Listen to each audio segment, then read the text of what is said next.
guy I saw at the bus stop who walked right up to an illuminated KFC sign where everyone could see him, and he just took a piss right on it. Like, it was incredible. That sounds like a really bad New Yorker cartoon.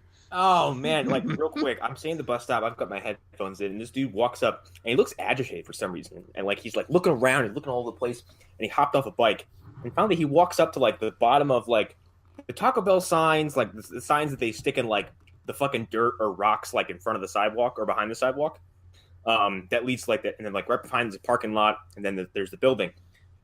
So I'm in a very, very broadly lit area. It's not like you can't see what's going on. And this dude just walks right up to this thing and just positions himself so that basically the people who are parked no less than 2 feet from him and us at the bus stop couldn't see what he was doing exactly, but he pissed in this sign. Now, was this a Kintako hut or was this a Kintako fried? Oh no, this is just this is a regular, this is a Taco Bell. Okay, I wasn't sure if it was a combo. How are we sure that this guy is just not a staunch communist? And my other opening bit, which I had just kind of stumbled upon earlier, was like a few days ago. It was on November 20th, I think.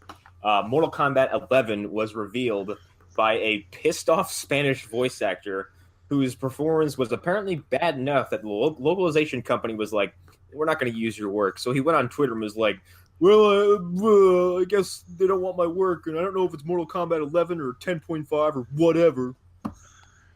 Yeah, nice trying to roll that back by saying it's 10.5 or whatever. Like, dude, come on, yeah. You're never gonna get voice work ever again. Also, XL is basically 10.5, so shut exactly, up. Exactly. He just broke a very, very strong NDA, I'm assuming, and probably. Like, I don't know how much more petty you can be about like major actors who have had very, very prominent roles in very prominent movies have had their roles completely excised from the film, and you don't see them get on Twitter and go like, "Well, to you too, Sony." Blah. Like, well, that and anyone who's Amazing Spider-Man 3 isn't happening. Blah.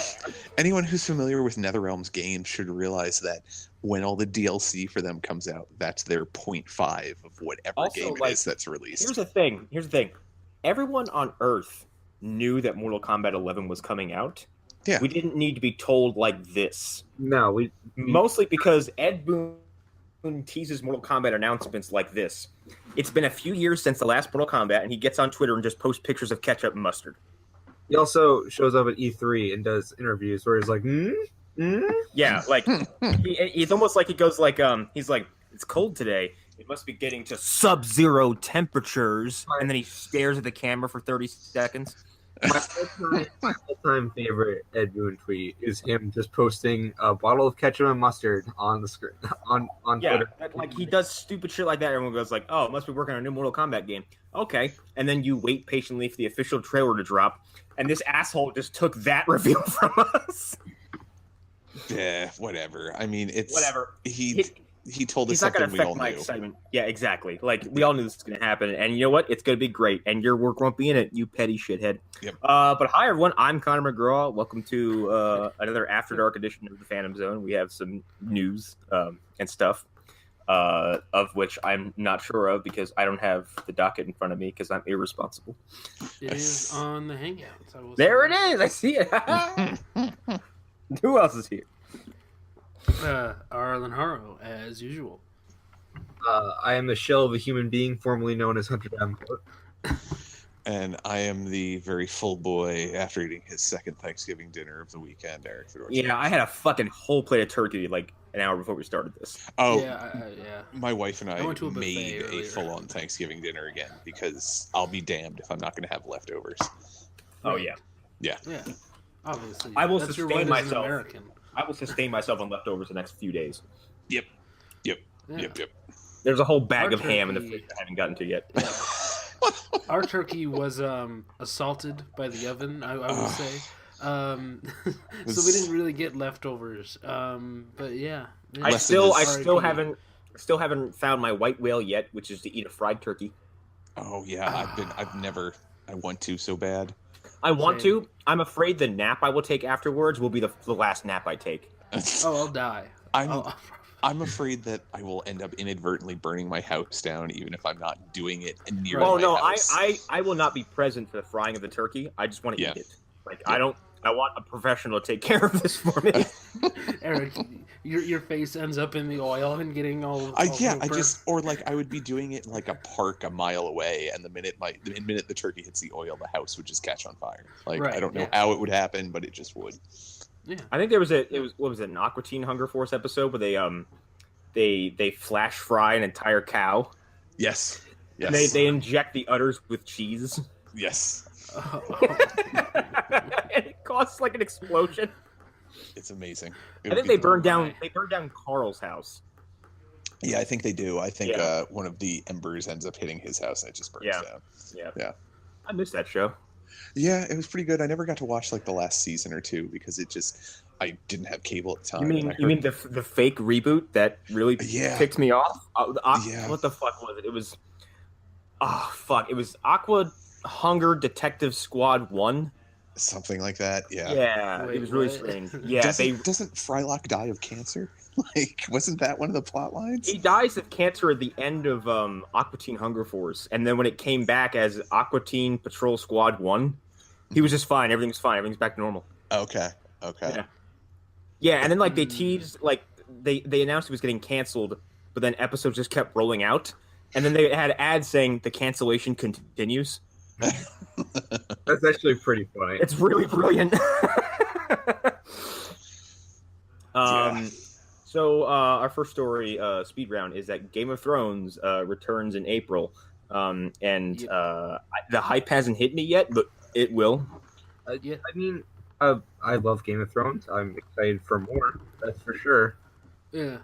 Also, The these only thing that episodes are scares going to be me- plus size. Yeah. The only thing that scares me is like they only confirmed April.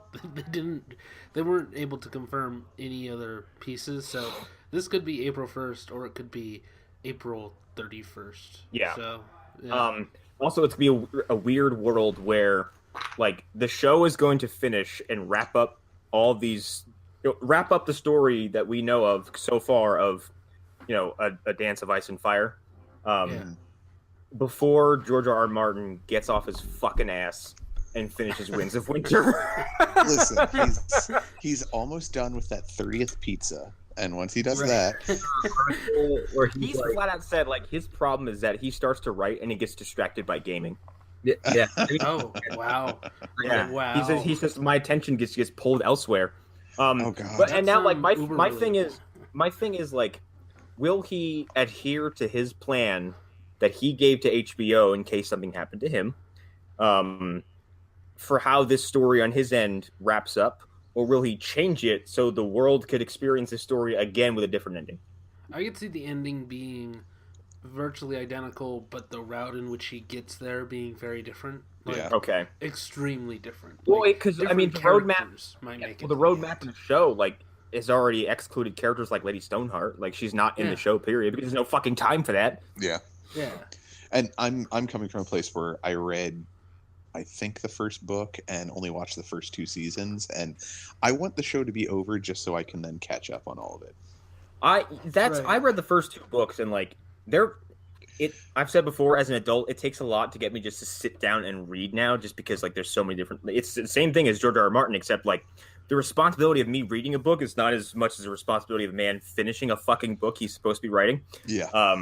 But like Right. those books grabbed me and pulled me all the way in. And the one thing I will say he does better than most people, because like he's kind of a shit writer in some ways, in that he spends like entire pages. He's like, I'm like, stop describing this horse and get on with the plot. Then he gets. I get to a page where I'm like, yeah, do a 4th page describing all the food in this table because you're making me hungry as shit. See, I feel like he suffers a little bit like what Stephen King suffers from sometimes, which is just verbal diarrhea. Like he doesn't know how to cut it. He writes absolutely deplorable characters that I'm supposed to feel sorry for. Like Catelyn Stark in the book is a reprehensible wench, And by the end of book 1, I was like, man, you gotta go. Because she is horrid to Jon Snow in the book. Yeah, she is. She is, flat from out, what I remember.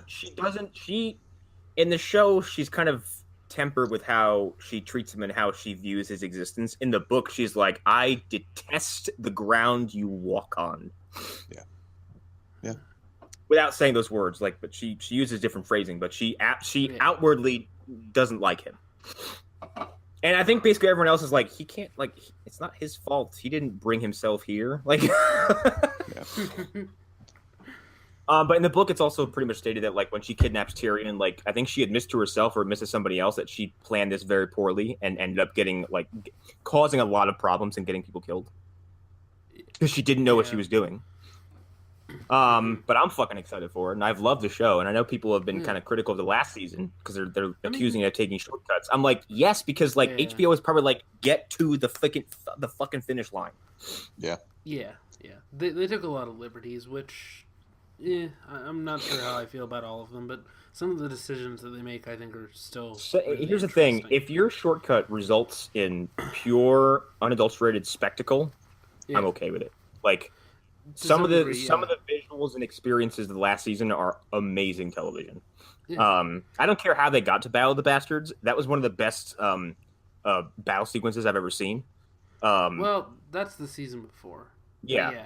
But this season gave us a Suicide Squad episode. And if like all these characters meeting up finally, when you get like Cersei, Cersei Lannister, Jaime Lannister, Jon Snow, the Hound, some of the wildlings, Daenerys, all these people in one spot, and you're like, I've been waiting for this for fucking 7 years. Like, it feels a lot like the Avengers in a lot of ways. Yeah, I was actually just thinking that. Yeah, and I like the fact that like now we are finally at that boiling point that like I've been waiting for, because this is a story where it's basically it begins as a political intrigue about like who's going to take the Iron Throne, and then while this is all happening, you have this like apocalyptic event happening north of the country that everyone's just fucking ignoring. Yeah. And I like that season really like it put it in everybody's faces like what they weren't dealing with. Yeah. And it wasn't like at the very, very end everybody learns about it. Like it became a big deal very quickly. And I was a big fan of the way that like Jaime finally came to his senses and was like, looks at Cersei and says, you were presented with a threat to the entire, to our entire world, and you still want to fall back on your ridiculous backstabbing and machinations. It's like, I'm done with you. And he's like, I'm going to join these people in this fight. And he's like, and you can sit here and rot. And he just leaves. I'm like, fucking yes! Like, yeah, I'm still surprised also that he didn't kill her. This is the other bit. That's happening. That's definitely going to happen. I think it's Tyrion now. I think it's. Is he at least going to get laid one last time before he kills her? Probably. But it's good. Well, I think Bronn's going to fuck him. Oh no! Literally or figuratively? Literally. Also, if Bronn dies, I'm just going to stop watching the show. Yeah, I'm not into that. There are certain characters that's like, no, Tormund lives. I think you and I, Arlen, were talking about the fact that like at this point in the show, like the people who have survived are credible enough to make it to the end of the series. Like everyone who has been dumb enough or weak enough to die already has. For the most part, yeah. Yeah, for the most part. I agree with that. Like I think Littlefinger lasted way too long. Right. Well, like there are certain characters we know are gonna survive, like Sam, who is George R.R. Martin. He's very obviously a stand-in for George, so he's surviving. I fear for Tormund, Bronn, Brienne. Yeah. Like I think the remaining Stark children, probably one of them could go. I think Bran dies. Well, I think Bran's the Night King. So. Well, no. I think he dies to kill the Night King. I think he becomes the next Night King, possibly. I could see that happening. And I see a couple other like support characters on various sides of the coin dying, but I don't see Jon going anywhere because that already happened. Killing him twice would be really dumb. I don't see Sansa dying. I don't see Arya dying because their journeys have been so long and so arduous. Yeah. I would say I don't see Brienne dying, but then again, like she's also one of those people who she's seemingly dead in the books, so it doesn't really matter. Mhm. But the problem with that is that we don't know because George R. R. Martin fucking refuses to finish this goddamn thing. Anyways, this has been Game of Thrones talk. Yes, it's back in April, everybody. Blah, that's a speed round. Yeah. But I guess before we talk about that, yeah, go ahead. I do want to bring up something funny that I saw. Did you see that article of George R. R. Martin being like, "Yo, I had to I'm going to lock myself into a cabin somewhere in an undisclosed location just so I can finish the fucking book." Yeah, because he's stalling, and he's in his 70s, isn't Who knows? Who knows? He could be a 30-year-old man just covered in 30 years worth of large amounts of body fat. Right. It could be that. Did anybody know if he put this quote out before Red Dead Redemption 2 came out? Because I'm really worried hearing that he gets distracted by video games. You cut to him in his living room, and he's just riding a train the whole time. He's just shooting horses. He's just shooting horses. He's riding a train in Red Dead Redemption and reading a book in real life in his living room, just so he gets he gets that experience, kind of. Mm-hmm. Yeah. Watch him lock himself in that cabin, and he brings Red Dead 2 with him, and he never finishes the book. I finished Arthur's journal. He writes entire chapters that are just what he last played in Red Dead. Yeah, which by the way, I just found out in Red Dead, this is how kind of deep the game is. I went off and just started exploring that game, and just found out that if you find a certain structure or a site or an area of interest, you can examine it, and Arthur will illustrate it in his journal and do a quick entry about it. I did not know you could do that. Yep, yeah, I've had that happen a few times. I had no fucking idea. So then when the first time that happened, I'm like, I'm not going to do any missions. I'm going to go around this whole map and find shit Arthur look and go, I like that thing. I'm going to draw my book. Yeah, if you, I've discovered that if I'm going into something that seems like it could be cool, go into first person mode, and that will automatically get him to right. I found a Civil War battle site, and Arthur sat there and kind of thought on it for a minute and sketched the whole area out. And he has he just jots down thoughts about how it was such a waste of young lives. Mm-hmm. I'm like, God, Arthur, you're the fucking best. I love that character so much. Yeah. And a lot of before we get into the next story, a lot of the comedy that comes from Rockstar games is never the intended comedy. It's always the unintended comedy. And every time Arthur looks at someone and says, I have no idea what you just said to me, I laugh my ass off because he's a simple, stupid man. And anytime someone uses a big word, he's like, talk slower. That was the thing. When my wife was watching me play the one day, when I got to that guy that might or might not be a time traveler, just Arthur's response is just I don't. What? Wait a minute. He's like, what are you saying to me, sir? I don't understand a damn thing you just said. Because he says come here, Sonny, and calls him sport, and then says jazz, and says he says go do this thing for me, Sonny. I'm gonna go have a lie down. And Arthur goes, what? Yeah. Yeah. All right, I'll go find these carbons for you. Our main, we'll go to our main stories, and our first story on the docket here is CW related, and we rarely get to talk about CW news. The Elseworlds trailers are out, and I'm loving this. Yep, I'm loving this a lot. Yeah. I really like that it's. At first, I was really bummed that the legends aren't going to be included, but now that I see that it's focusing on, I guess legacy DC characters as opposed to the ones that got picked up from the toy box that no one wants, and they're focusing on Supergirl, Flash, Green Arrow, Superman, and Batwoman, and seemingly a little bit of Batman. Seemingly, yeah. And then the fucking Monitor. I'm like, oh yeah, okay, I'm into this. Which that Monitor costume looks amazing. Yeah, they did such a good job with that. Also, just the ads I've seen so far have been really endearing. That first one with Stephen Amell waking up as Barry Allen, and Iris kisses him, and his eyes bug out of his head. It's the best acting I've seen Amell ever do. Just looking around, she's like, "I love you, Barry Allen." He's like, "What?" Well, we'll get to see the one true couple of Barry and what's her fucking face from Arrow. Oh dear God! Right, we will. Here's the problem with that. It's we're gonna see the chemistry that these people have with other people, and we're gonna be really mad when it goes back to normal. Yeah. Probably, most likely. Because Barry and Felicity have already had chemistry before. Because in Flash Season 1, Felicity shows up a lot. And And it was before Barry and Iris were a thing. It was really before Oliver and Felicity were kind of a solid thing. And most of the internet was like, put those two together. They are very, very charming together. You know, and they could have even done like a couple seasons of them together and then have Iris come in. No, nope. they had to fucking steamroll into Iris. They had to do it at the expense of our dear sweet Patty Spivot. God damn it! You mean Zoom? You mean Zoom? Oh, yeah. You mean the god figure Zoom, of the entire Warner Brothers DC universe? She was also Savitar. Also, Yeah. That's the other thing. Yeah. She's the Black Racer. Yeah, we got it. Yes. But yeah, Elseworlds look really cool. This trailer is leading me to believe that John Wesley Shipp's Flash, which apparently now, like that 1990 show, is canon in the multiverse officially. It makes sense. Yeah, he's showing up, and then Amel's suiting up as Flash, Gustin suiting up as Green Arrow, and Kara's there, and it looks like they're gonna face down a black suit Superman, and I can't fucking wait. Oh, It's gonna be great. I can't be that I'm shit. so into this, and there's a slight chance they might be doing Tom Welling. He might show up. I don't think that's gonna happen, but that could be Alan's interesting. head will explode, and we will all hear it from where we are. Yes, Like definitely. he's gonna blow up. Well, are they just going to shoot pineapple rings with cherries in the center at Superman's ass?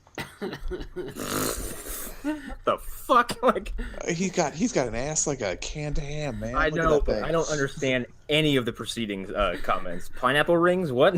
What, you've never seen ham with pineapple and cherries on it? What are you talking about? I've seen the mean- pineapple. I mean, that okay. Now that visual makes sense, but like the way you worded that, it sounded like some kind of ray gun that fired. Well, no, like I pineapples or figured they could shoot an arrow that has a ring of pineapple on it, and then a cherry at the end of it. right just- side. It goes thump. Yeah, right into Superman's sweet, sweet can. God damn it. It looks like someone slid two hams in the back of your dress. Okay. Oh, Okay. I'm Are you super excited for smuggling water Elseworlds. balloons? I don't know. CW seems to be excelling at one thing, especially, and that's their crossovers. Because like their crossover started as like Flash and Arrow, and then it was like Flash and Arrow and the Legends. And those were like 2 to 3 part episodes. That's where Vandal Savage like first had a major appearance. Actually, my favorite character. did you enjoy him in the abridged version? Because my God.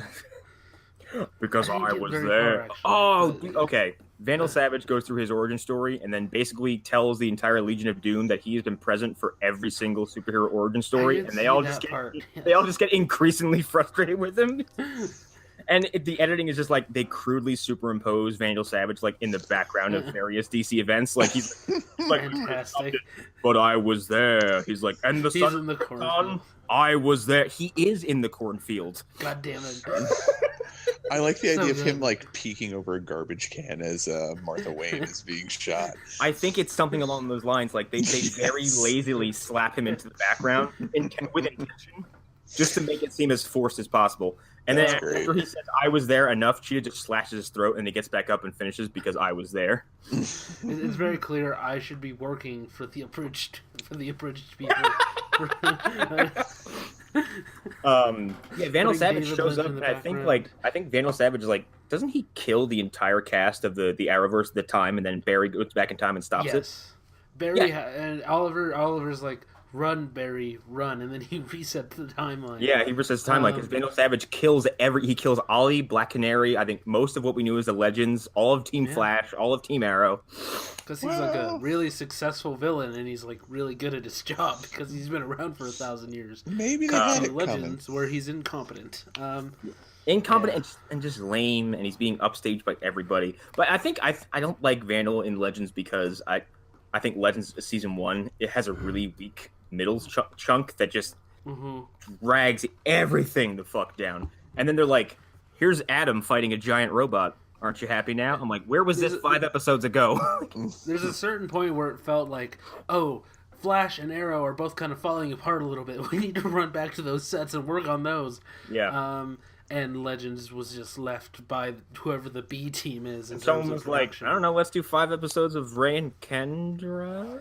Let's do 2 episodes featuring bird people. Yeah, That's what literally. the audience wants. Jackson got turned into a bird person. Oh, I Yep. thought you were talking about Katar and Shauna or whatever. Well, so The that was Hawk part people. of it. So it Oh, was Vandal trying to recreate that, like, And he made Okay. he made Cronenbergian horrors. oh because in this no. universe, his power, his immortality, comes from the fact that he kills them. That's why he's able to exist for so Yeah, long. there's a recurring joke that we had Sure. through Legends season 1 where like Carter was there only to get stabbed repeatedly. Yes, Every he's the major Rory climax from Doctor in that Who scene of this involves universe. Carter being stabbed. Yes, he's Did stabbed so. did many he look times. better or worse than he did when he was on Smallville? Better, I guess. I don't know. know I've seen like clips of it here and there, and I'm always like, oh, what were you doing, Smallville?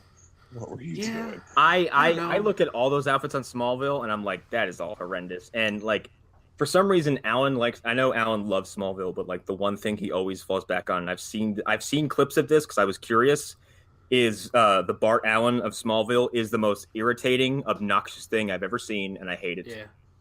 It's Yeah, awful. I don't know. Some of it, I think they really nailed it. Like, I don't think Green Arrow happens if Justin Hartley as Oliver weren't as good as he was in that show. So yeah, I don't know. I remember there being things that do hold up, especially in those earlier seasons. But I think once they started adding other characters other than Clark, it became a little bit like, what are we doing here? Why don't you just make a Justice League show and put the money into it and pay Tom Welling the amount of money you need to pay him to put him in the costume? Yeah, what has Tom Welling been doing since that show? Anything? Cameos, He doesn't need to. Lucifer. Yeah. Because Sci-fi original stuff a lot of times, I think. So he's was taken the Brandon Routh route, but he's gone further down, and Brandon Routh at least is leveled I out. mean, if you think of it like this, he did 10 years of television, and I think that show was over 200 episodes. So he has syndication money. Okay. Lots of it. Yeah. Like, he doesn't need to work ever. Yeah, that makes again. sense. That makes sense. I forget that show was 10 years long. His movie career is also very brief. Like, it's not, I wouldn't say brief as in like he doesn't do anything, but like he was in a remake of The Fog, Sheep by the Dozen. Oh God, I forgot he was in the remake of The Fog. Draft he Day. played the same character in all of them, kind of. So What, Wide-Eyed Yeah. Pretty Boy? yeah, who's a Okay. football Basically, player. yeah. Okay. The brother in like the family movies he's in. Like Yeah. Ugh. that dude gets but- cast a lot. Yeah, but that's pretty much all I have to say about Elseworlds because they've been very light on the marketing material. When is this coming out, by the way? December When 11th is when it's. Oh my Wow. God, we're not even that far. We're not even that far away from it. Holy shit! Jeez. No, definitely not. Okay. We might need to double up on some of our other reviews here. I real know. soon. I've been saying Oh, I no. fell behind because like I relaxed on it because the pressure wasn't on to keep up with it. So I was like, I can let it slide. And now I'm like, I haven't watched any of these shows. Yeah, same. I'll get it done. Yeah. If anything, we've all developed the superpower to crunch TV in inhuman amount of time. So Or I won't, and I'll just hold it close to my chest until we record. yeah, like Supergirl,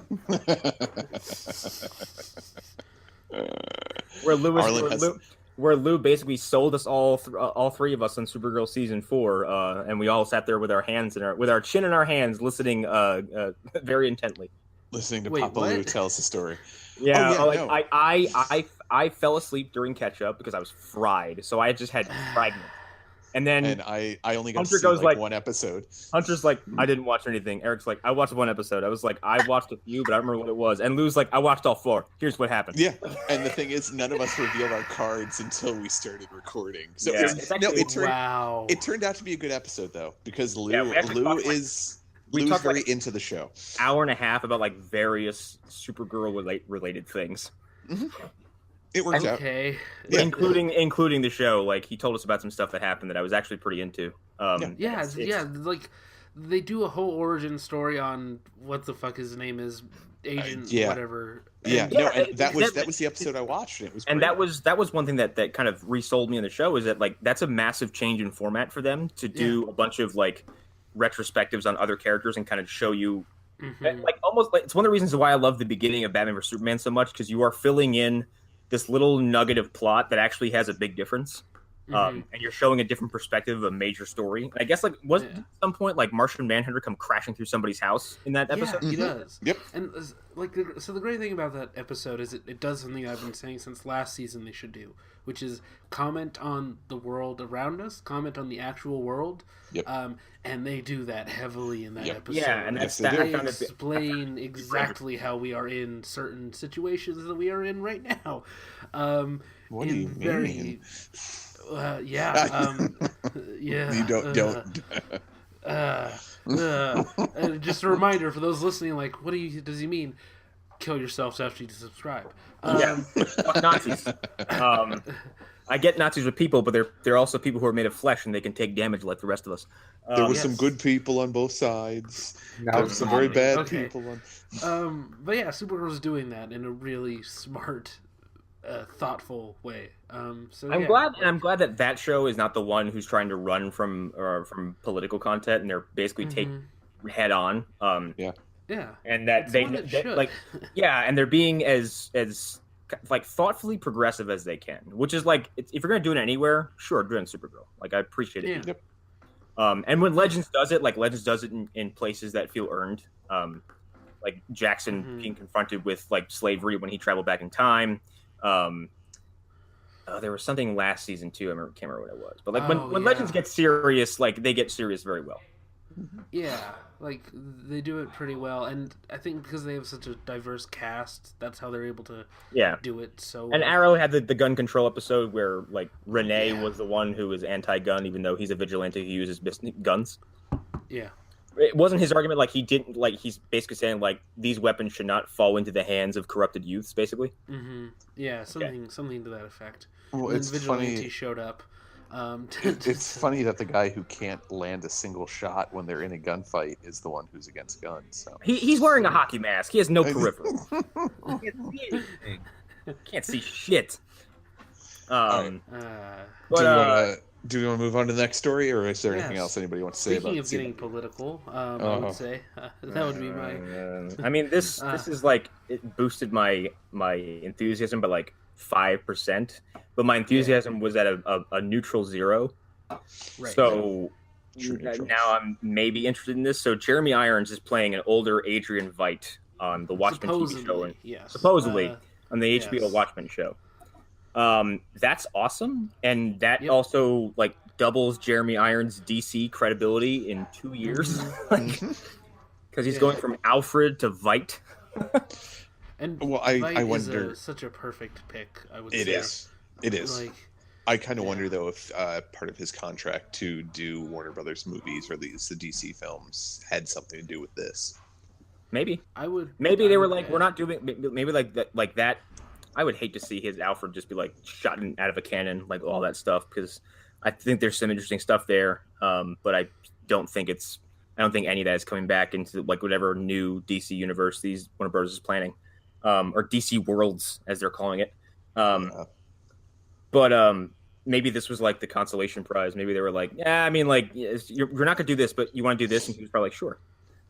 Yeah. I'm just speculating. But I collectively, I think we're all still down on this project. I think it's just like sitting in, and I'm just like used to it. So here's my thing. I talked to Andy on Facebook about this. What is affecting my excitement for this is how piss poor Doomsday Clock has been. Yeah, and it seems very kind of it's peripherally connected but it's the fact that like Watchmen nostalgia is not working for me at all. It's not. Yeah.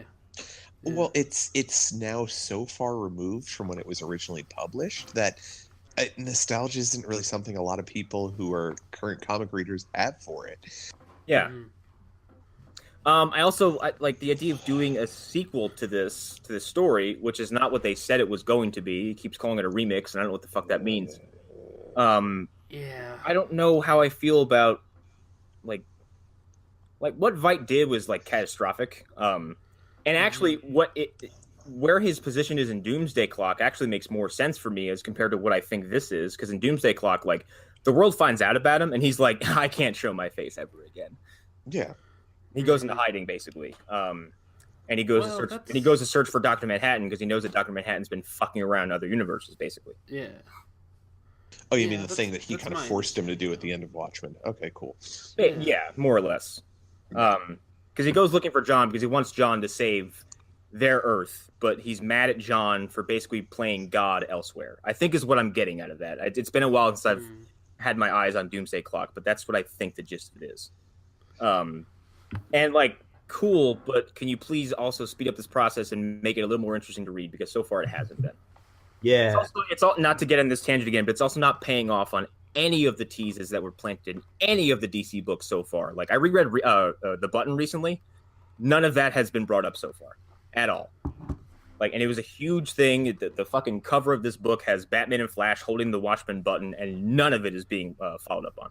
But this casting is awesome, and it's kind of the first news out of this whole thing that's kind of made me go, all right, yeah, I like it. Yeah, those pictures we got, those helped for me, but You mean the ones of the cops? yeah, Yeah. Well, yeah, the ones with not just those, the signs that are like alien droppings or whatever. Like, Oh yeah, and alien shelters. Yeah. yes, Okay, those were that's interesting. confusing to me because that leads me to believe that like Veight has been still carrying out this charade for years, which means that he's probably been killing people by the hundreds still, which is Seemingly really, really fucking rotten. And I think it just like his whole plan was like, I'm going to unite the world by making them think they have one enemy that's coming from the stars.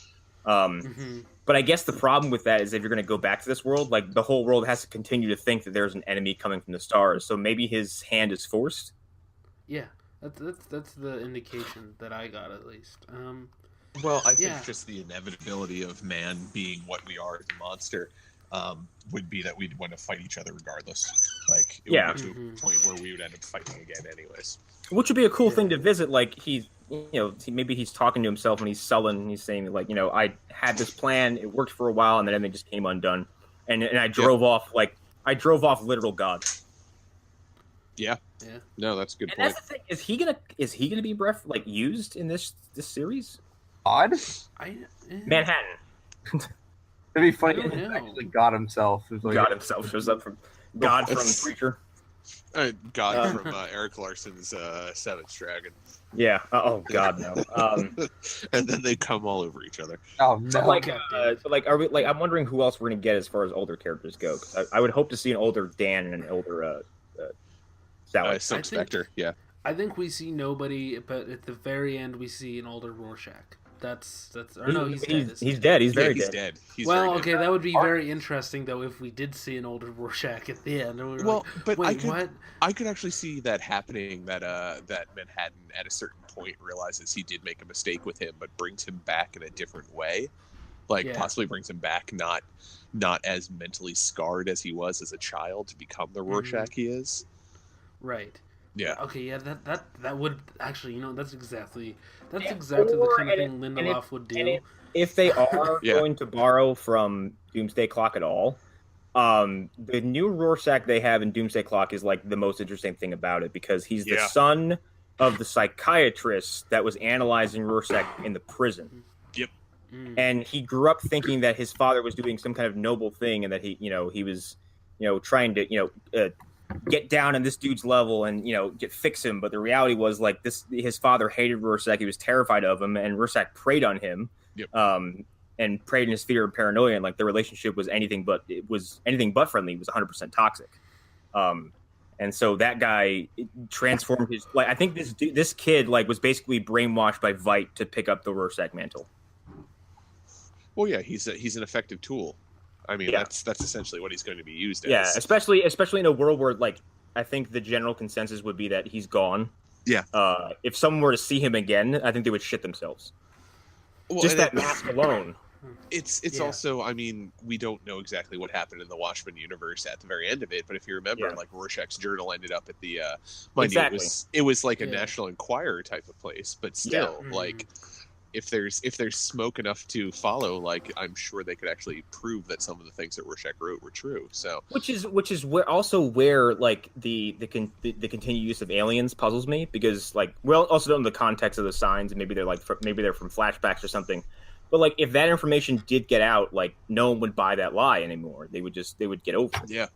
Yeah, but it's Well, I if mean, it's yeah. Go ahead, Arlen. No, go ahead. Well, they do mention fake news Yep. and like pamphlets about that. Yep. Um, And if it's coming from a National Enquirer like level, regardless of it, how truthful it is and how many facts they have to back it up, it's still coming from a National Enquirer like magazine or a paper. Yeah. So people are going to be like, yeah, yeah, yeah. I hate that phrase so fucking much. I mean, here's the thing, we did discuss this before, so I think you just walked it all out. But Yeah. yeah, fake news is going to be, I guess, a part of this story because of the Trump stuff, and Blech. yeah.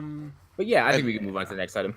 I really hope that Yeah. David Lindelof then makes another really bizarre comic that is within the universe that we get to watch like 4 episodes of that have really nothing to do with the larger storyline. Yeah, I would love that as well. Yeah, that'd be great. Tales from the Black Freighter 2. Yes, exactly. Except it's all futuristic stuff. More Tales from the Black Freighter. I floated home on the bodies of cyber sharks. It's a fucking space. It's space truckers. Yes. Oh, Yes. hell yeah. That's actually not a bad idea. I actually don't know what the context of this next item is. It's a Star Okay. Wars Disney Plus casting. So a lot of stuff. This was 3 separate stories that I sort of combined, but I didn't want to type it all out. So the first one is Cassian Andor, the spy character from Rogue One, played by Diego Luna. He's getting his own show. Yes. Which, yeah. Now, is Diego Luna attached to the show? Yes. He's Oh, gonna wow. be That's in it. actually huge. Yeah. And this is what I've been asking for a very long time, because I like spy stuff, and I find the idea of space espionage to be fascinating, and and just like, how does that work? How do you be a spy in space? How do you fit in a society of people with like tusks and stuff? So that's been a thing, and it sounds like they're doing it. And that character was my favorite character in that movie, so getting more of him and his backstory is very interesting to me. Yes. What with the other one I'd seen though that I believe was part of this 3 or 4 different stories. The one who played the actor who played the Sand Snake, wasn't it? Yes, On Game of Pedro Thrones. Pascal. Yes, he's playing the Mandalorian in the. Yes. In Oh, the that's Jon right. I Favreau. saw Yeah. that, and he is an amazing actor. I Yes, really he's like the him. titular Mandalorian. And if for those who don't know who he is, co-star of Narcos season 1 and 2, technically the star of season 3. The Sand Snake. He was in Equalizer 2, Kingsman 2. That Great Wall movie that we all loved. He's so much. he's Oberyn Martell in Game of Thrones, aka the coolest cat in the room for a few episodes. Like, Isn't he also in that movie about like space prospectors that's coming out Yes, soon? that's coming out. Yep. It's coming out. And I can't wait for it. And he's going to be in Wonder Woman. He is. When it comes out. Yeah. So yeah. And he's the titular character. Also, this is something that was added on days later. Gina Carano has also joined that cast, so that could be a good thing or a bad thing. Are they going to overdub her dialogue like they did on Haywire? Or they could just do what they did with her in Deadpool and just have her say maybe 6 words the entire time. Yeah. I'm hoping for a Deadpool and not a Haywire. Yeah. And maybe a Fast and the Furious 6, the best Fast and the Furious movie. Yeah, but it's all good casting, I would say. These casting announcements made me far more excited for those Star Wars shows, because I was at like a net zero, other than maybe The Mandalorian. Well, this is along the same lines as what Disney's been announcing with their Marvel shows for Disney Plus. Is that they're bringing out the big guns to show that they're not fucking around with this, like, and they kind of have to at this point. Well, and they also, not really to Star Wars, but like, Tom Hiddleston went on Twitter and was like, basically plugged that Loki show, saying there's more stories to tell with Loki. I'm like, are you saying you're attached to this? Because I'm all in if that's the case. Yeah, I think it's an inevitability that he's attached to it. Like, I'm sure that's part of his contract. Like when they re-upped it after whichever Avengers movie he was last in. Well, not last in, but whichever Avengers movie that they re-upped his contract at. Yeah, and like seeing, I mean, it can't be a lot, but seeing what happened in between Thor and Avengers, that's interesting. Like, Yeah. how a lot changed there, and what was the journey there, and how did he become close with Thanos? Yeah, like all that stuff. That's at least a season, if not 2 seasons of television. Well, and not knowing what his fate technically is going to be at the end of the next Avengers film. And I'm not saying he's still alive, but based on what's going to happen at the end of the next Avengers film, we don't know if he'll be brought back to life or not. An appearance from Thanos voiced by Josh Brolin would be mind-blowing. Yes, it would be. You don't have to fucking have him just do a CG Thanos sitting in a chair, because let's be real, he did that for like 8 years. Yeah. And I'm sure they can't get up from this chair. It's not my time yet. I'm sure they could easily record all of his dialogue for like 4 episodes during a break on Avengers 4 shooting. And quite frankly, with how Josh Brolin has expressed playing Thanos, like, I'm sure he would jump the opportunity to go do some more. Yeah. All these people seem very sweet for the most part when asked about like coming back or like renewing their contract. Like, I mean, Downey Jr. being the big one, because every time he's like, I think I might leave, they're like, they roll a big dump truck full of money to his house, and he's like, yeah, sure, why not? Yeah, he's also become very protective, it seems. So yeah, and actually, like, I think once he heard about Civil War, because they were like, if we can't get him, we're not doing it. I think they told him that. And he was like, fuck it, let's do it. Wow. Yeah, well, he was super into Civil War, I think, when it was pitched to him, from what I heard. I mean, I think the biggest thing he said that's kind of a dissent from what everyone else said is just that, like, I'm getting old. Like, I can't do stunts like this. Yeah, no, that's understandable. Like, he came into it relatively old. Like, I'm surprised he's lasted this long as he is. But, like, the workload is light, considering that he just gets to sit in a green screen for a while and just kind of talk to nothing when they do that heads-up display. Yeah, exactly. Yeah. Exactly. Yeah. So I'll wait and see. But what's his face as the Mandalorian is very interesting. Yeah, it's such good casting. So this next story, Hunter, you're going to be alive and alert for this one. Yep. Did any of you actually get a chance to read the synopsis? I didn't read this yet, so I don't know what it is. Yeah. I read it like a week or 2 ago, and I might have even read it a while ago and forgot what it was. Yeah. Okay. So I'll do it up. In a time when monsters walk the earth, humanity's fight for its future sets Godzilla and Kong on a collision course that will see the 2 most powerful forces of nature on the planet collide in a spectacular battle for the ages. As Monarch embarks on a perilous mission into uncharted terrain and unearths the clues to the Titans' origins, a human conspiracy threatens to wipe out the creatures, both good and bad, from the face of the earth forever. So, okay. Yeah. So that tells Stuff's happening. There's going to be This sounds like again. there's going to be more than 2 monsters in this movie. Yeah, well, that's obvious. Well, yeah, I think that's a given. I feel like there's going to be at least 4, maybe. I feel like maybe this even movie is more. going to end with Godzilla and Kong on the same side, like Probably. wrecking shit, and then I will like throw popcorn in the air and probably do a cartwheel down the aisle. Mm-hmm. I read this article a while back. It was like Kong versus Godzilla will have a clear winner, and I'm like, I don't see how that's going to happen. Yeah. Somewhere Stan Lee was like, "Wait, what? What are you doing? Do you not know how this works?" But yeah, I don't know. I think I'm curious to see what they do with this. if this is the last MonsterVerse movie, there will be a clear winner, and I don't think it is though. I don't think it will be either, because I have a feeling King of Monsters is going to make fucking boatloads of money. Oh God, Yeah, I hope so. Probably. I hope so much. I am curious to see how we get from thinking that we can use monsters to make Earth better to let's just destroy all the monsters. Well, look at. Well, I think Vera Farmiga's character in the next Godzilla movie is a villain. Oh, Yeah, obviously. Yeah. Well, like you look at the destruction that's happening in the trailer, and I could easily see someone being like, "Hey, maybe we should get rid of them all." Like maybe letting nature take its course was a bad idea for us. Like speaking from Team Human. Yeah. Yeah, and then Watanabe is the only person that would be like, maybe we should just kill all humans, and then Let them fight. He's just gonna be He's just gonna become a warlord wearing like ancient Titan bones. Yes. But I'd actually really love that. I would too. He would look like a character out of Monster Hunter if he did that. He has a sword with a made out of Godzilla bone. Just Yes. The one thing I am wondering about this movie, like, obviously there's going to be another monster, but I'm wondering if it's going to be a Japanese monster or another American monster.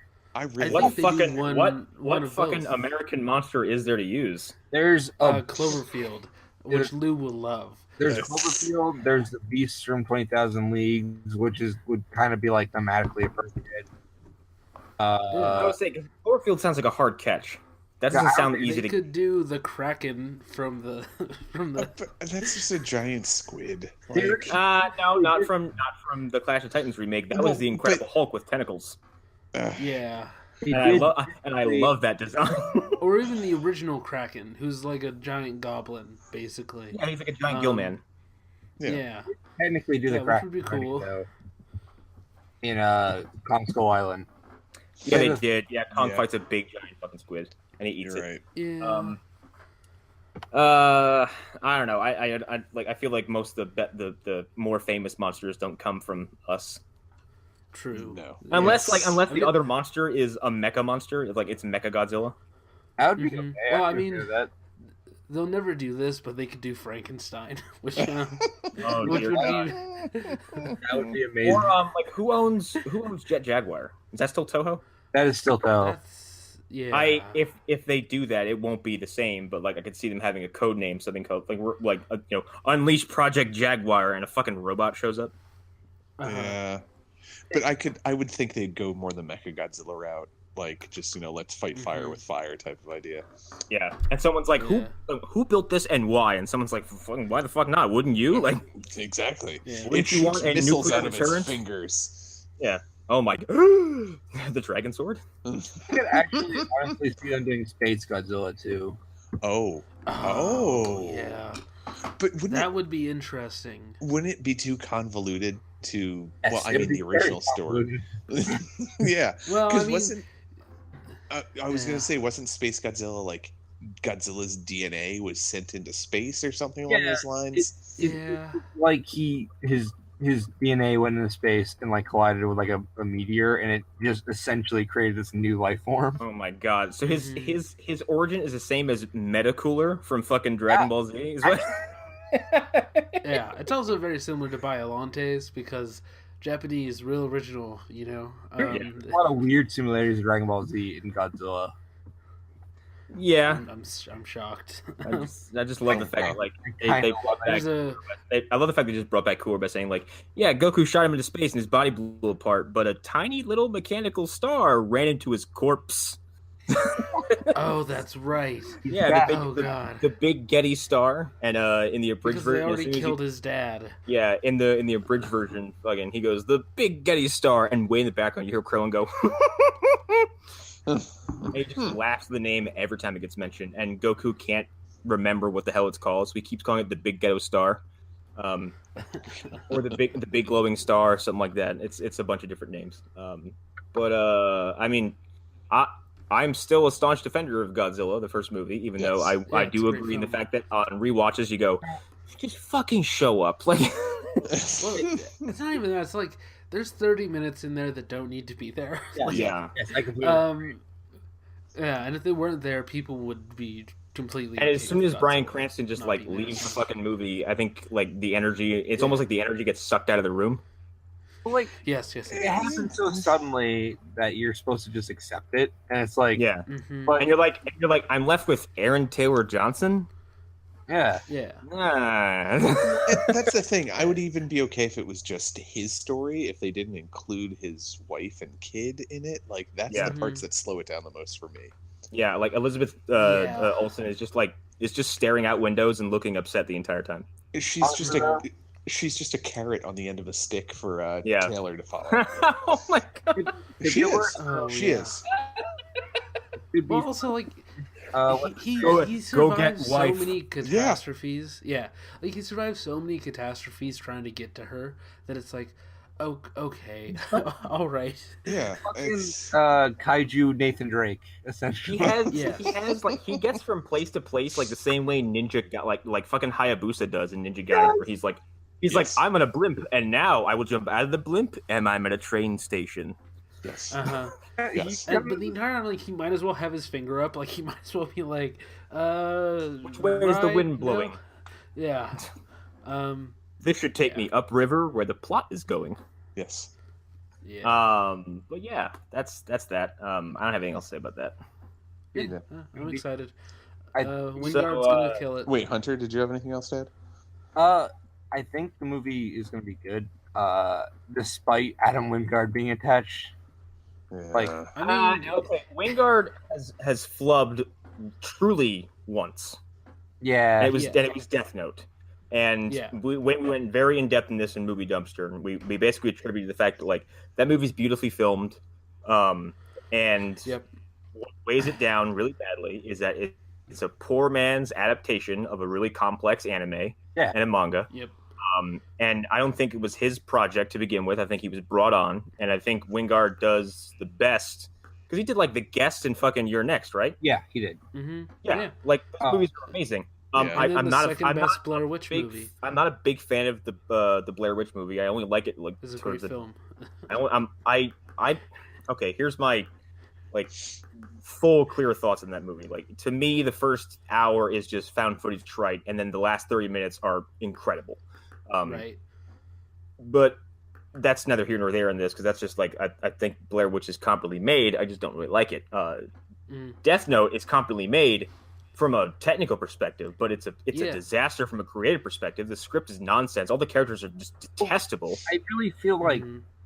Death Note's failure is more stemmed from the fact that it's a anime. And it's a Netflix movie, and it should have been a show. Mhm. Which I'm not the only person that thinks this. Absolutely. And I thought this from being 10 minutes into it and being like, I feel like I missed something here. Well, yeah, Like- he gets like the Death Note just falls out of the fucking sky in the first 90 seconds. And then like we're launched into like some of the hokiest nonsense ever, where he does that whole line about like, if you beat me up, like you're over 18, so it's technically child abuse. And then he gets knocked out in a single punch, and instead of like, and the adult who finds him is like, you're bleeding from the brain. Go through his bag. Copy homework. You're in There's so deep many shit, moments in it son. where it's like, there's so many moments in it where it's like, oh, the script said we have to do this, so this is what we're gonna do. Yeah. I don't know. The impression that I've gotten, and I mean, I've never read the manga before, but everything I've heard about that movie is that they were trying too hard to follow things that happened in the manga and the anime. Yeah. And Well, yes, to the point where like they clung to like, you know how Snyder just like when he made Batman vs Superman, he just ripped things from various works, like mostly Dark Knight Returns, and just slapped it in the movie, and you're like, that's a cool visual nod, but like I don't think it really needs to be here. Death Note is doing that even worse because it's plucking concepts and characters and ideas from the manga and the show, and kind of inserting them into positions where we're like, hold on, I need more information. Like you can't just throw that at me. Well, like Death Note also, like the manga and the anime has like maybe like 40 years of like development. Yeah, like but I mean, by the end of it, isn't like, don't they say like that light like essentially knocks down the crime rate of the planet by like a substantial percent? yeah, something like that.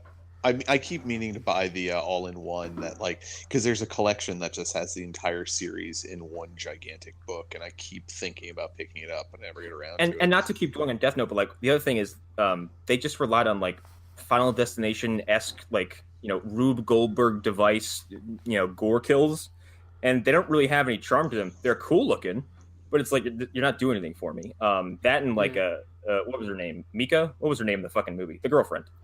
I don't. Yeah. She is immediately detestable, and those two together are insufferable. And like Elle is strange and eccentric, and you don't really get reasons why. And they have like silly, like oh yes, you eat all this candy, and your fucking glucose will spike, and you'll get an adrenaline rush, and that makes you a great detective, right? What? Like Listen, he's Here's got a laser weapon. he's got to stand on the back of chairs, or he's going to. And then he pulled out his baby's first Blade Runner pistol later in the movie. That whole And like doesn't even get to use it. What were you gonna say, Hunter?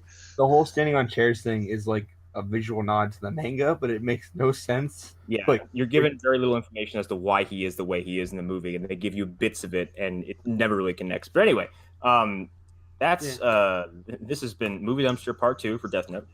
Yeah. And honestly, I'm not that worried about it.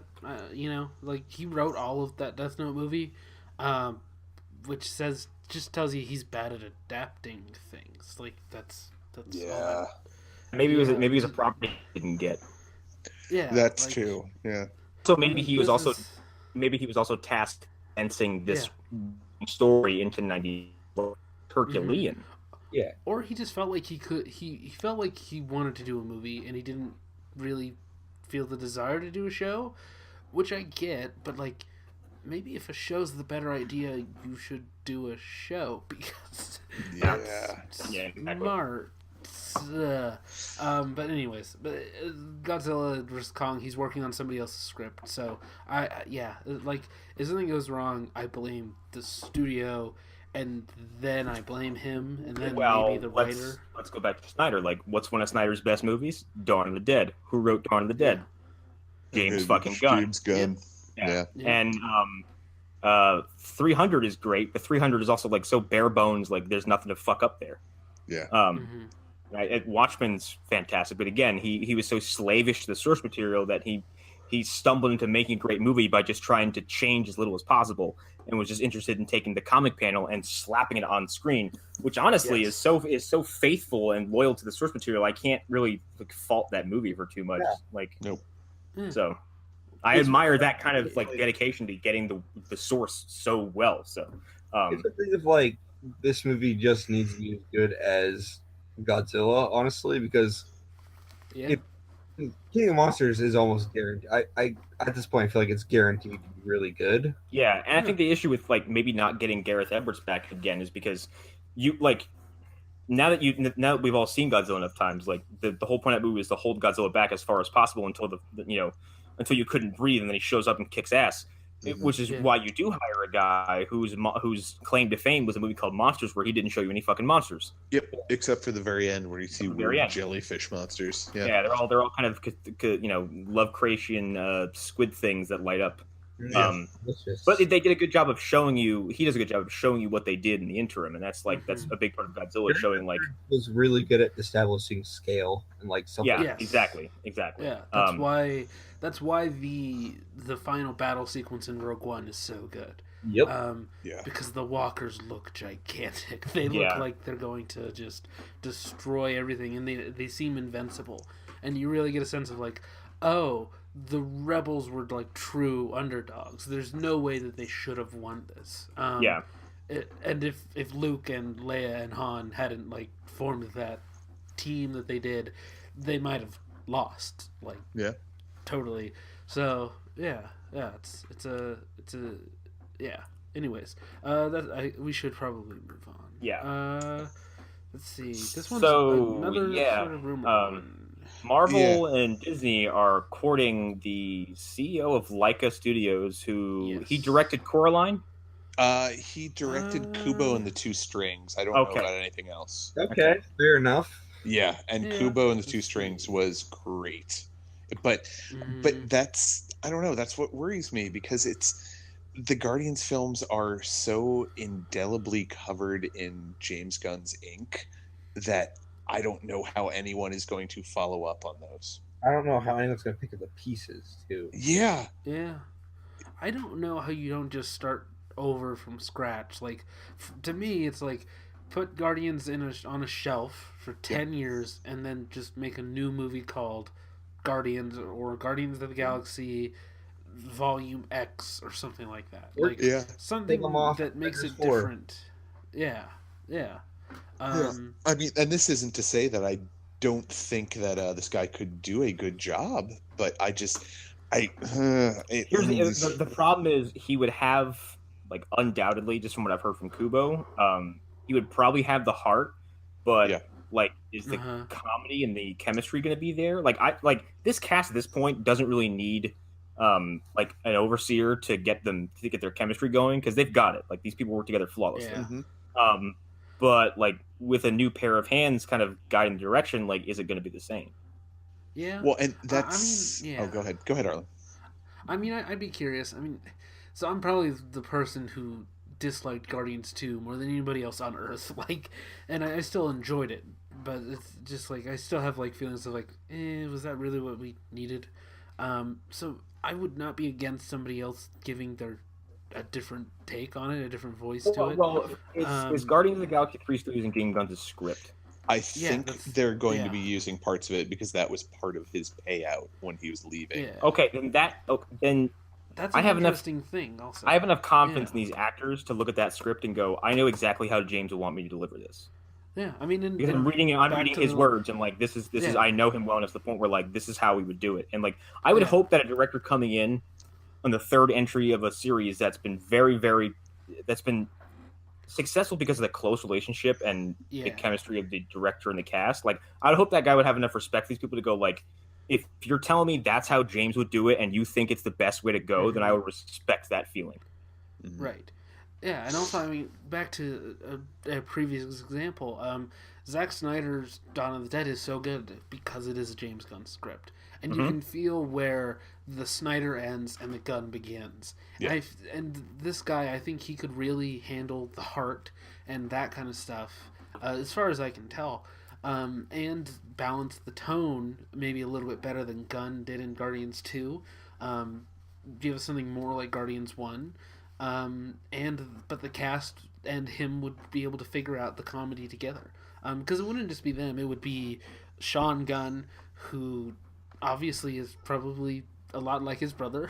And he probably has a lot of similar. And like I'm sure Kevin Feige will be on scene to like make sure this goes swimmingly, and I'm sure he has feelings about James Gunn being fired because I'm sure it was out of his hands.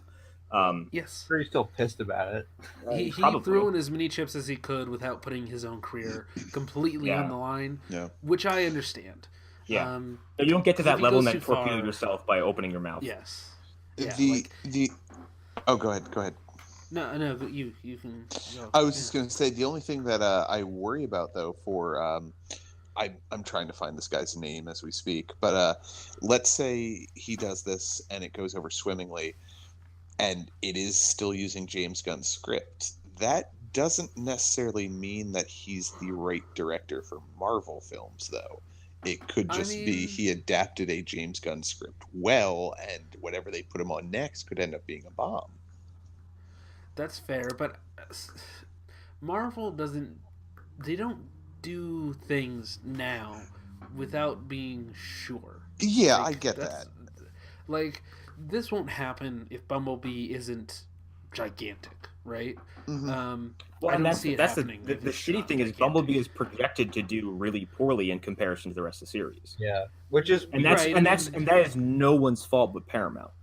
Yeah. No, I think so. That weekend is a very stacked weekend, so Disney's going to take that into account. Like, they have a Mary Poppins movie out, so they have to blame themselves a little bit. There's Aquaman coming out that same weekend, and something else that I'm forgetting. So it's a stacked weekend, and one of those movies is going to be the loser, just from it's a matter of chance.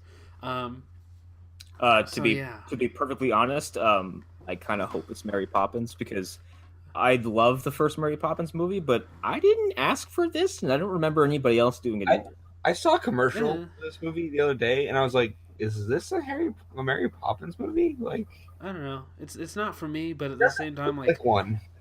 Yeah, but Emily Blunt is getting paid, and like something about that makes me happy. So whatever, I'm not gonna see it, but Wow, quick side thing that I just discovered about Travis Knight is the name of the CEO, who's also the guy who might be directing this. He serves on the board of directors of Nike.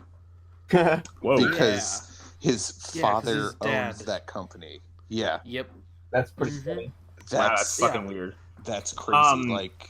I also want to get this in because you mentioned his name, and like this is kind of hand in hand with this. Like, worst case scenario is that we get someone who takes over, and you notice a complete clash in tone, and you have a movie that feels like it's two pieces of a pie that don't go together, like fucking Justice League. Where but, you have you had a very famous director coming to take the place of kind of a controversial director, who, and the very successful director was basically under the constant guidance of a studio who didn't know what the fuck they were doing. And I know people don't like Zack Snyder, but at least Zack Snyder had a very yes, it was cohesive. He had a direction he wanted to go to. He had a map, and Warner Bros. Crumpled up in front of him and said, like, "Go the fuck home."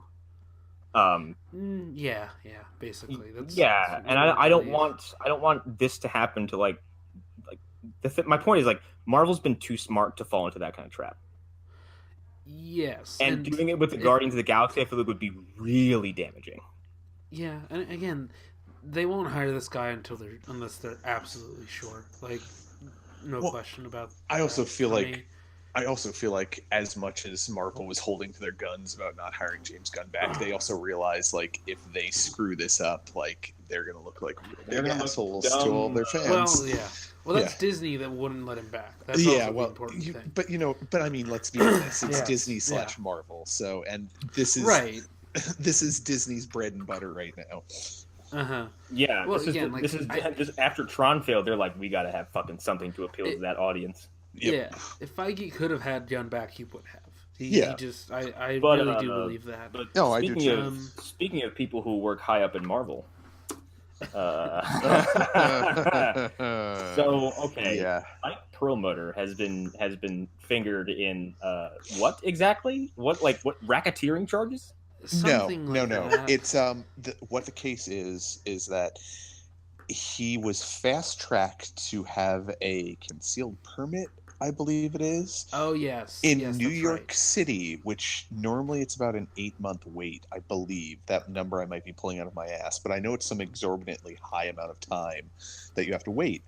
And apparently what was happening was the person in the NYPD who's in charge of going over these applications and whatnot was fast-tracking it because he was being given tickets to premieres of Marvel films. Oh, for fuck's sake. Yes. Yeah. And what I'm hoping is that eventually all the dirt will come out and it will be found to be true, and Ike will go away. Ike will disappear. He will turn into a dust tornado and fall off the face of the earth. And destroy him. Well, I guarantee you that somebody at Disney is just like, oh, please let this be true. Oh, please let this be true. Please let this be true. I get people who work in Marvel Prime, like the comic book, division of that place, are like, get this fucker out of here. There are soda machines hoping that happens to Ike Perlmutter, and they're not even sentient. So Kevin Feige had to go above his head and get special approval to become head of the movie division. People want him gone, and at like the big, I assume it's a big table of the Disney executives of the various branches. When they all meet together, they wait for Ike to leave the room before. Dude, can you imagine if they oust Ike Perlmutter and then Kevin Feige basically is wearing two hats and takes his position as well? They wouldn't do that. They couldn't do that. I think Kevin Feige is from a completely different world. And I don't think he would work efficiently in the comic world, and that would then be spreading him too thin. Yeah. Well, it wouldn't just be comics though. It would be comics. It would be TV. It would be all those things. But yeah, that would be. Or if they get a Feige ally in there, and then you finally have this division between movie and TV and comics, you would have that smoothed out. And we wouldn't have this ridiculousness of them saying it's all connected. It's fucking not. Well, even if the different heads were actual heads, like my understanding is that Jeff Loeb has the title still of being in charge of TV, but Ike has the ability to be like, I don't like that, and that thing has to end or be replaced or whatever.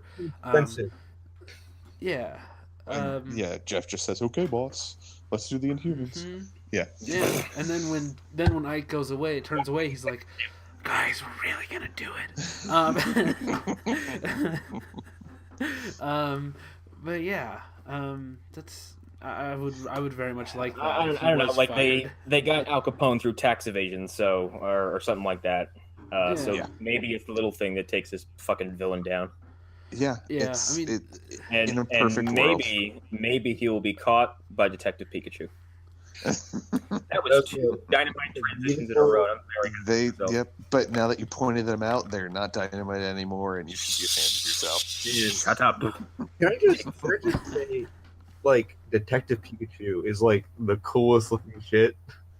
Okay, here's my problem with Detective Pikachu. It has nothing to do with the movie itself. My problem with the universe right now that I've seen the Detective Pikachu movie is that how many fucking anime adaptations have been goofed Connor, you want to hear over and over and over and over, and I see a trailer for Detective Pikachu. I'm like, this looks like you did this effortlessly. Like, what the fuck? You know the funny thing about that is, Connor? Pokemon What? is both an anime and a video game. And a video game adaptation. Like, what the fuck? Like, And it looks so charming. there's a Detective Pikachu game.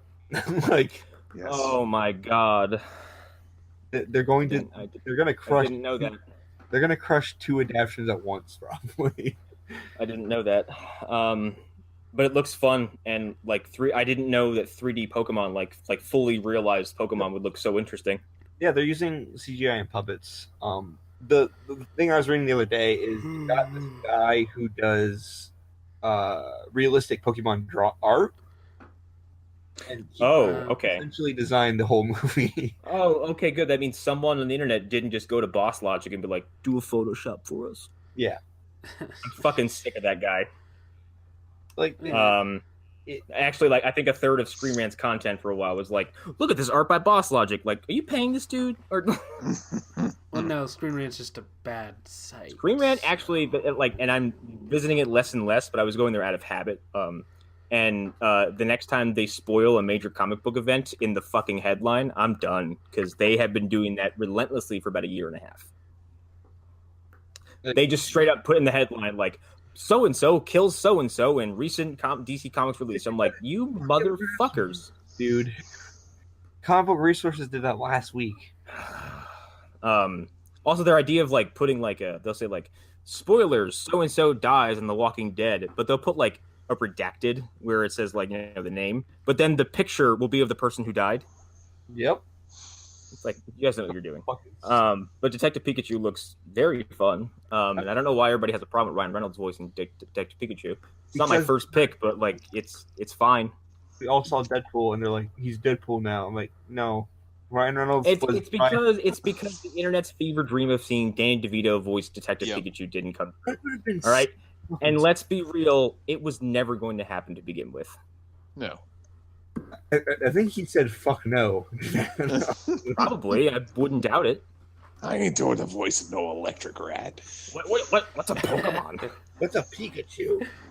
I am an electric rat. Why would I do that? But seeing Pikachu's hair like rendered in real, like, you know, seeing a big giant fucking Charizard, Mr. Mime is still scary. Mr. Mime is horrific. Yeah, I feel like the shots of Mr. Mime in this trailer have brought about a whole new world of weird postings from Reddit about Mr. Mime, about how they have, because people dove into the lore of Mr. Mime, and basically like what Mr. Mime does is he infiltrates families by marrying the mother or something like that. If you don't laugh at his performances, he marries your mom. What? Yeah. Okay. Awesome. That's some. And people are like, Ash's mom is a fucking freak.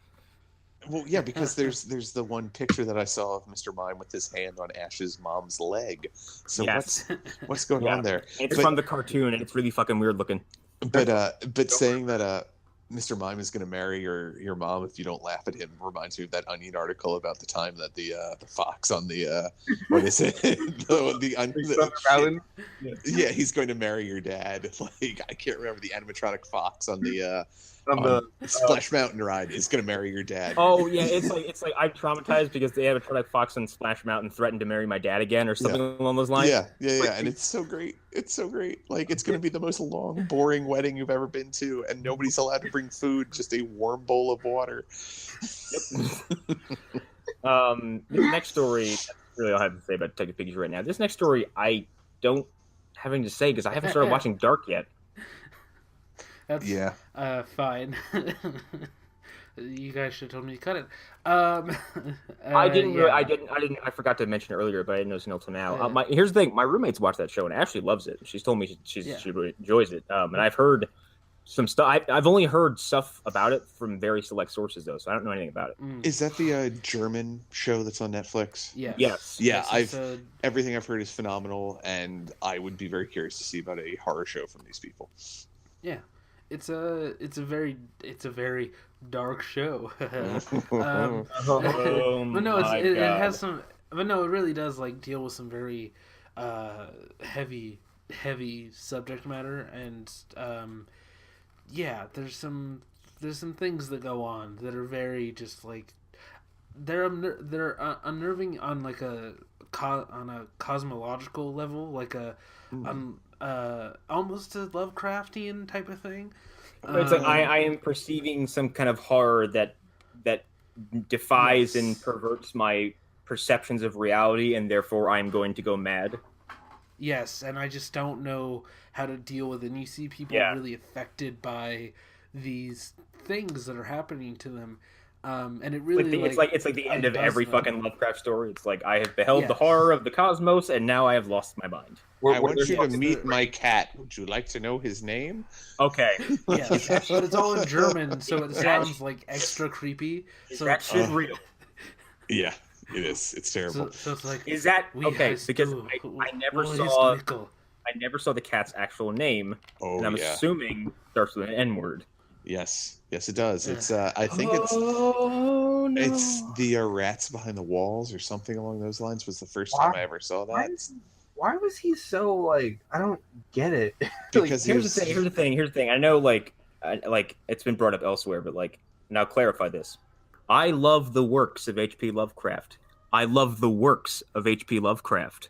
I don't want to be that guy. I don't want to live like that guy's life sucked, and he was a fucked up human being who grievously mistreated his body, had weird feelings about his mother, was a little racist, and died young. Like his life sucked, but his imagination is very interesting, and that's what I take from that. Like other than that, like the man himself, he's not someone to idolize. No, he isn't. I think I But I know some people that do, and it's really it really bothers me. I like his work has shaped the way I view horror, and it's kind of inspired me to a degree. But like I will say that he's not a person who from a moral standing people should look up to or celebrate in that way. I tweeted once. I like H.P. Lovecraft as a writer, but I would like to beat the fuck out of him in real life. It's like Edgar Allan Poe. Like if I knew Edgar Allan Poe in real life, I might beat his ass just for how fucking just like I'm like, will you smile every once in a while? Stop drinking yourself to death and stop trying to marry your goddamn cousin. Yeah. His mom and his wife died on the same day, right? Like, Yeah, I don't think know so. about that, I'm fine with him being a little bit emo. See, and the thing with Lovecraft is like, if Lovecraft wasn't a writer, he'd probably be Ed Gein before Ed Gein was Ed Gein. Yes. Well, that's likely. I think the best way to look at H.P. Lovecraft is to appreciate what he did for weird fiction. Even some of his writing, I'm kind of like. Some of it is very hard to read because his writing style is just his. Like it's there's very no one oblique. writes like him. It's just very oblique, and he uses words that no one fucking uses. He makes up words like and his writing is also very fucking. It's like The Outsiders are my favorite Lovecraft stories, but its structure is so strange that I had to read it like 3 or 4 times to really appreciate what the fuck was going on. Yeah. I feel like people have taken the things that he was trying to do and run with it so much better since that time period that he's good to appreciate for what he did, but outside of that, like he's a horrendous human being, and there is no way anything he's done should be idolized. Yeah.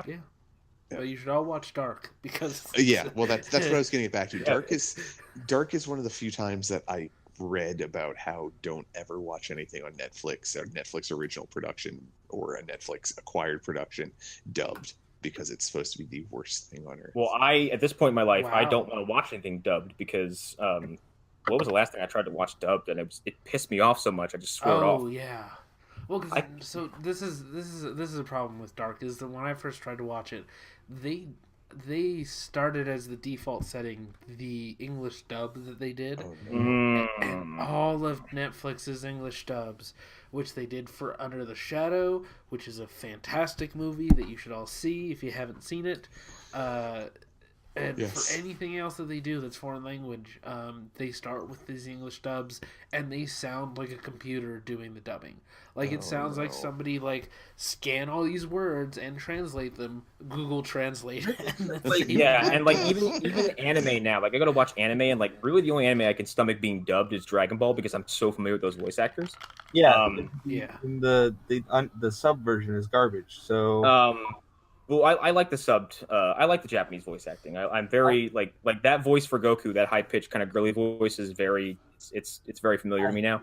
I really. I know it's very kind of grating, but I'm used to it. But there's the Russian movies Night Watch and Day Watch are really fucking good. And I tried watching them a long time ago with the English dubbing, and I swear to God, at some point someone refers to a hat as a head warmer. In the dub, they're translating literally, and nobody did any localization. To make someone sure says like, there's a line that says like, "Hey, did you get your son his hat?" And he's like, "A hat, a head warmer." I'm like, no one on earth would say that. Well, when your blood consists of 90% vodka, I'm sure you say some weird things. So. You mean the head warmer?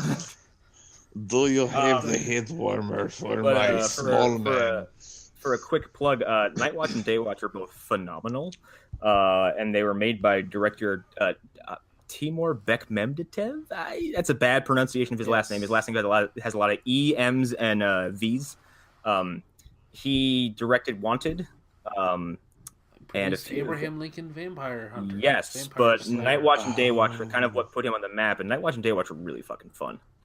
Night Watch is fun. I never got around to Day Watch. Oh, Day Watch is crazy because Day Watch just doubles down on everything from Night Watch. And there was supposed to be a third and fourth one, but the movies didn't do that well, I guess, like overseas. So like the plans for them tanked. But there's books. There's Night Watch, Day Watch, I think Dusk Watch, Twilight Watch, and a couple others. And they probably didn't do Twilight Watch because the Twilight movies were probably like at the peak of their popularity at the time. So they're like, yeah, we're not doing this shit. Well, who wants a movie just about people watching Twilight? I mean, a bunch of girls on the movie theater like, this is not what I thought it was going to be. Well, and then there was also the one where they got some marketing where they had Swatch Watch. So. Swatch, oh my God! Damn you. Anyways, they're doing a show. The guys from Dark. If this is for the people who have actually watched Dark. If you watch the show, they're doing something set in 1899, and it's a horror thing. Sign me up. I'm. I mean, that sounds like a fun. I mean, just that. I'm in. Sure, why not? Yeah, and if you just look up an image from Dark visually, that show is so gorgeous. So it'll at least be. I mean, it's hard for me to like. I don't say no to a lot of horror stuff, so yeah, sure, why not? Since Arlen lets me borrow his Shudder account, like, he probably go through and see the watch history. Like, I'll click on yes on anything, really, if I just land on it. I'm curious enough. I tried watching some movie the other day, and I was like, this is so. I was in the mood for something sleazy, and so I picked something. I'm like, I can't fucking do this, and just turned it off. What was it? Yeah, I'll see the continue watching. I will talk about it after we're done recording because I don't want to talk about this movie on an episode. I need to know. Yeah, see, that's exactly also why I'm not doing it on the recording, so nobody gets to hear that exchange. But I think we can wrap up on that note. Yeah. I've been Connor McGraw. We have a Christmas-themed movie dumpster month coming out. God, this is exhausting. But we're doing Joe's wife will make her debut on the show, and we're watching The Christmas Switch or something like that. It's a Freaky Friday situation, I guess. So we're gonna watch like a bona fide chick flick comedy at some point, and she did it intentionally because she knows we're gonna hate it. Mortal Kombat Annihilation is out. Baby's Day out. Home Sweet Home is out. We lose our fucking minds at the end of Baby's Day Out, and we start implying that Duncan from Home Alone 2 probably killed himself after that movie ended. By climbing into a bathtub with a fucking toaster, and he just left two turtle doves in the fucking toilet. And we have a bunch of cool stuff planned. We're doing the Lawnmower Man at some point soon. Probably we're doing a little break after Christmas to kind of reset the clock and kind of just make a new plan. But I think our first planned episode for next season is what we're calling is Lawnmower Man. So keep an eye for that. My things. Los Haro podcast is coming back. Next My week. things. Yes, my things. So that should My be coming bugs. back next week. We will be on Anchor, so look forward to that. Yeah. Hunter? Hold on, I'm working on it. God, what? Are you welding something? What kind of show is this? Come on, man. Check out Los Haro Games. We just had a really good Red Dead Redemption article that is seemingly has like 300 right now or something crazy like that. Nice. Was that written by my Earth 2 doppelganger? Yes, Connor Irving wrote this amazing Red Dead Redemption 2 review that you should go check out if you have not. Check out the Lost Hero Gamercast. Me, Emmett Watkins, and Alan from this show, that Alan, talk about game news and what we're playing on the week and just all around have a good time. Monster Mash Podcast. That should be coming out soon. Sometime in the future. Future, yeah. Check that out. I don't remember what we watched. I think it was Hellboy. It was Hellboy. Yeah. It was Hellboy. I wasn't even on was, that show, and I can tell you what you watched. Well, yeah, but he entered into our pre-show chat thing or whatever. So yeah, you won't be able to hear it though. So No, you won't. yeah. Other than that, just keep doing what you're doing. Wow.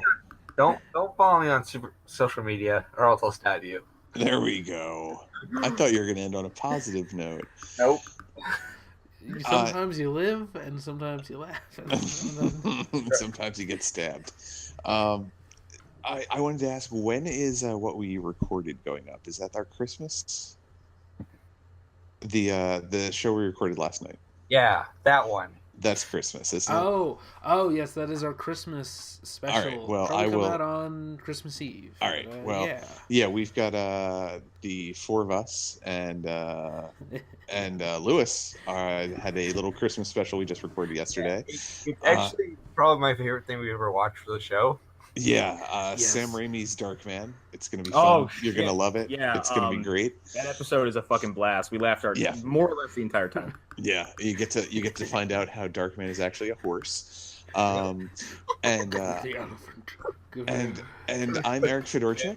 You can follow me at Instagram at Eric_Fedor. There's pictures of dogs and cats and food and comics on there. I'm also floating around the Phantom Zone, and I will help you out with making good choices about comics, and maybe I'll point you down the wrong direction and ardently admit that Spider-Man Reign is a good comic and make you buy that. Yeah, you know what? Everyone should go read Crust. All of it. Start from the first book and work your way all the way up to plus 100. Yes. Yes. You should all read Forever Evil and all of its tie-ins. Yes, Wow. you should. Okay. You should. Yeah, outside of that, I don't really have anything horrific to add at the end. I hope everybody. And read Holy Terror. I hope everybody had a good Thanksgiving and got to Go eat, read drink, Dark and be merry. Knight: The Master Race. Oh God! No, go read Hitman. Go read Transmetropolitan. Go read Preacher. Even if you've watched the show, like these are all good comics. Go read Animal Man. Go read The Invisibles. Yes. Go read The Filth. Go read anything by Grant Morrison. Go finish Scott Snyder's Court of Owls. Yes. Yes. That wasn't Yeah, I for wonder who anybody in that could be particular. referencing. I don't know. Is it you from across the room over there?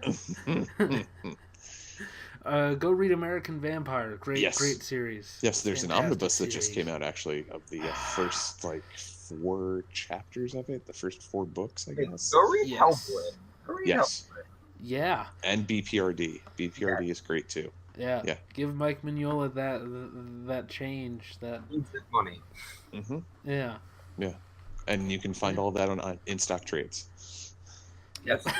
On that note, bye. That's a long plug that we're not going to get any money for. Bye, everybody. Nope. Bye. Bye. Give me the pink elephant.